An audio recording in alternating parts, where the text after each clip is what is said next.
नमस्कार प्यारे बच्चों, आशा करता हूँ आप सब अच्छे होंगे। तो चलिए शुरू करते हैं। तो आज की हमारी वर्कशीट मैथमेटिक्स की वर्कशीट है और वर्कशीट नंबर है 130। तो चलिए शुरू करते हैं। किसकी लंबी छलांग। आप सबको लंगड़ी टांग खेलना या कूदना अच्छा लगता होगा। आइए आज छलांग लगाकर एक खेल खेलें। सबसे पहले खेल के लिए अपना एक जोड़ीदार ढूंढ लीजिए, जैसे कि भाई बहन या मम्मी पापा। उसके बाद फर्श पर एक रेखा खींचिए और उस रेखा पर खड़े होकर एक लंबी छलांग लगाइए। छलांग लगाने के बाद आप जहां पहुंचे हो उस जगह पर निशान लगाइए। यानी कि जैसे यहाँ पर फर्श पर हमने एक रेखा खींच दी, उसके बाद छलांग लगाई। मान लीजिए आप यहाँ पहुंचे हैं छलांग लगाकर, तो आपको ये निशान लगा लेना है कि छलांग लगाकर आप कहाँ पहुंचे। आपने कितनी लंबी छलांग लगाई है उसका पता लगाने के लिए अब रेखा से निशान तक नाप डंडी का इस्तेमाल करके नापिए। जो हमने नाप डंडी बनाई थी, पिछली वर्कशीट में भी हमने एक नाप डंडी बनाई थी, उस नाप डंडी का इस्तेमाल करके हमें ये दूरी नापनी है। एक बार नाप डंडी रखी, फिर दोबारा नाप डंडी रखेंगे, फिर तीसरी बार नाप डंडी रखेंगे, फिर ऐसे ही देखते हैं कि कितनी बार नाप डंडी रखी गई। हो सकता है कि रेखा से छलांग तक की लंबाई को नापते समय अंतिम बार नाप डंडी पूरी ना आए। जैसे हम यहाँ देख रहे हैं नाप डंडी यहाँ पूरी नहीं, इसके बाद पूरी नाप डंडी नहीं आएगी। तो हमें क्या करना है, जितनी बार नाप डंडी पूरी आई है गिनिए और उसके बाद के बचे हिस्से को नापने के लिए अपनी उंगलियों का इस्तेमाल कीजिए, जैसा कि चित्र में दिखाया गया है। यानी कि अगर ये निशान रेखा है और यहाँ आपने छलांग लगाई है, तो आपको पहले यहाँ नाप डंडी का इस्तेमाल करना है। नाप डंडी देखना है आपकी नाप डंडी कितनी बार आ गई। अगर 4 बार आ गई है, 5वीं बार नाप डंडी आगे जा रही है, तो हम क्या करेंगे, जो बचा हुआ हिस्सा है उसको उंगलियों से रख के नापेंगे इस तरह।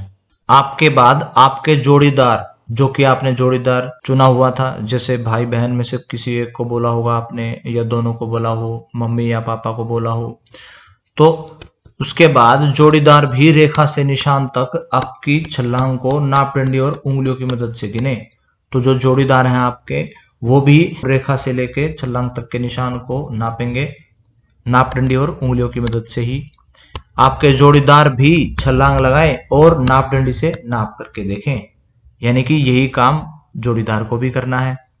तो क्या करना है, जैसे आप छलांग लगाएंगे और साथ ही जोड़ीदार की पहली छलांग, ऐसे ही आप दोबारा दूसरी छलांग लगाएंगे, फिर जोड़ीदार भी दूसरी छलांग लगाएंगे। तो उसको सिर्फ नाप कर, आपको नाप कर लिखना है कि कितनी बार नाप डंडी पूरी आई। उस नाप डंडी जो पूरी नहीं आई, तो उस जगह में आपको कितनी उंगलियों से आपने उसको गिना।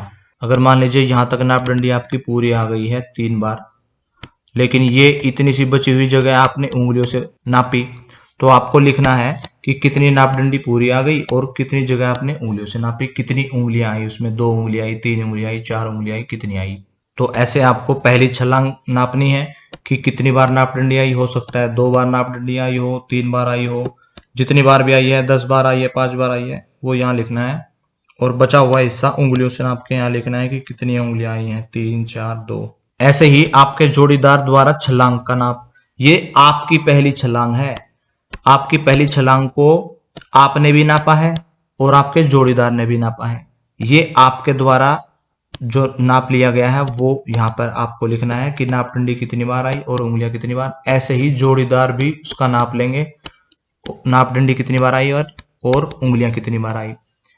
फिर जोड़ीदार की पहली छलांग को आपको नापना है, फिर जोड़ीदार को नापना है, फिर आपकी दूसरी छलांग आपको नापना है, फिर जोड़ीदार को नापना है, फिर जोड़ीदार की दूसरी छलांग आपको नापना है और जोड़ीदार को नापना है। तो प्रश्न देखते हैं। प्रश्न 1 क्या कहता है, आपके द्वारा नापी गई आपकी पहली छलांग कितनी लंबी थी। यानी कि आपके द्वारा नापी गई, जो आपने नापा है वो यहां है, और आपके द्वारा 1, 2, 3, 4 छलांग नापी गई हैं। तो आपकी पहली छलांग की लंबाई पूछी है केवल। तो आपके द्वारा जो नापी गई पहली छलांग है, आप ही की पहली छलांग, तो आपने जो नापा है ये वाला हिस्सा आप यहाँ बताएंगे कि कितनी नाप डंडी और कितनी उंगलियां, यहाँ आपको ये लंबाई लिखनी है। प्रश्न 2 क्या कहता है, आपके जोड़ीदार ने आपकी पहली छलांग नापी तो कितनी नाप डंडी और उंगलियां आई। यानी कि आपकी पहली छलांग का नाप जोड़ीदार ने जो लिया था वो यहां पर लिखना है कि कितनी नापदंडी और कितनी उंगलियां।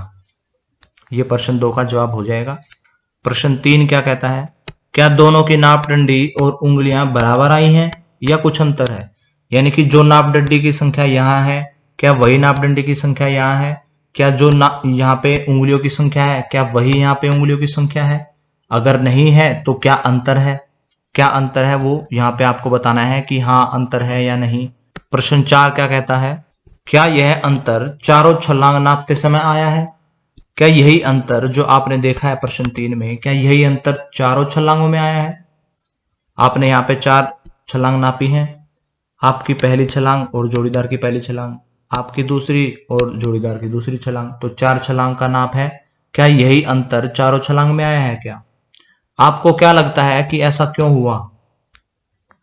तो ऐसा क्यों हुआ होगा, नापदंडी तो आपका बराबर आना चाहिए हर एक के लिए, लेकिन उंगलियों का जो नाप है वो हर एक का अलग होगा।